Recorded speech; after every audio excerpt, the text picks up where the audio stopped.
Hello, I'm Sally Shorthose, a partner at Bird & Bird with a particular interest in all matters Brexit. I'm Richard Eccles, also a partner at Bird & Bird in the EU and competition group. There's a saying, a week is a long time in politics. My goodness, what a tumultuous and long week we have had here. First of all, Theresa May's withdrawal agreement was rejected again by Parliament, even though it came with a joint statement between the UK and the EU, which was intended to give comfort in relation to the backstop. Then Parliament tried to take control, but failed to. But it did vote against a no-deal Brexit, although that vote is non-binding. There were two further crucial votes. Firstly, the idea of a second referendum was rejected by Parliament. And finally, there was a vote in favour of telling Theresa May to go back to Brussels to ask for an extension in the event that the withdrawal agreement was rejected once again by Parliament. So, where does that leave us? Thank you, Sally.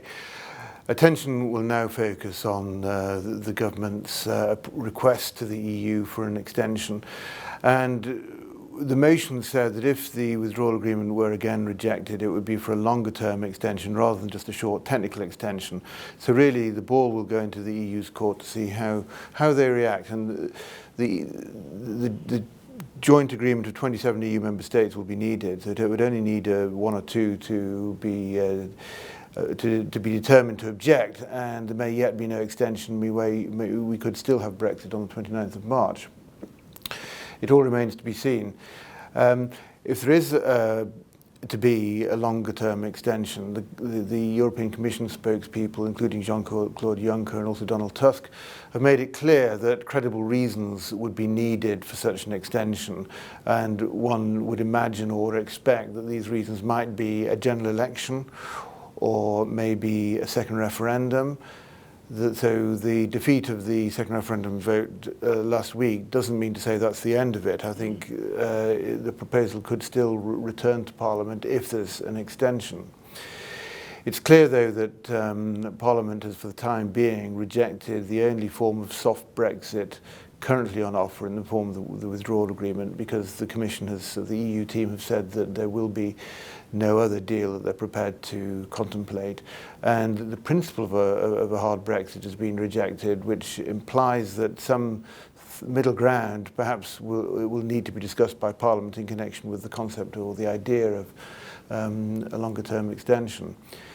But if nothing can be agreed, and if no extension is agreed, then we still are faced with the default position, which legally, both as a matter of EU law under the Treaty on European Union and the service of the Article 50 notice, and domestic law under the EU Withdrawal Act, which is a hard Brexit on the 29th of March.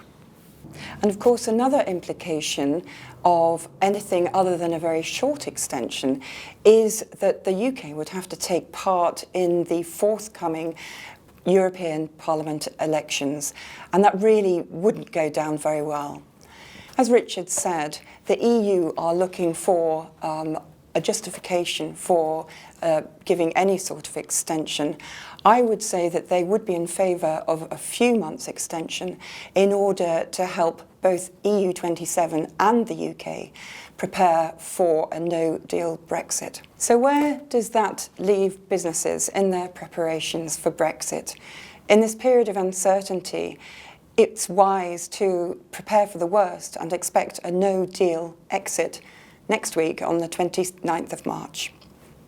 In our previous videos, we gave some guidance about how to prepare for this.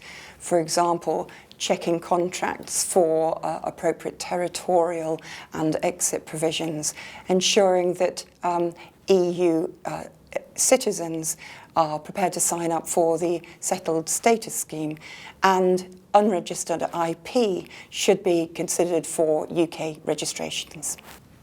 A couple of other areas that businesses need to prepare for in the event of a hard Brexit are with regard to data transfers, first of all, from the EU27 to the UK. For the time being, at least, standard contractual clauses or binding corporate rules will, in most cases, be needed to legitimise such transfers. And as regards trade and customs, companies should get an EORI number if they haven't already got one, and they should apply to and register on the transitional simplified procedure to smooth customs processes in the initial phase following a hard Brexit. So, interesting times. Watch this space, and we shall keep you updated with any developments.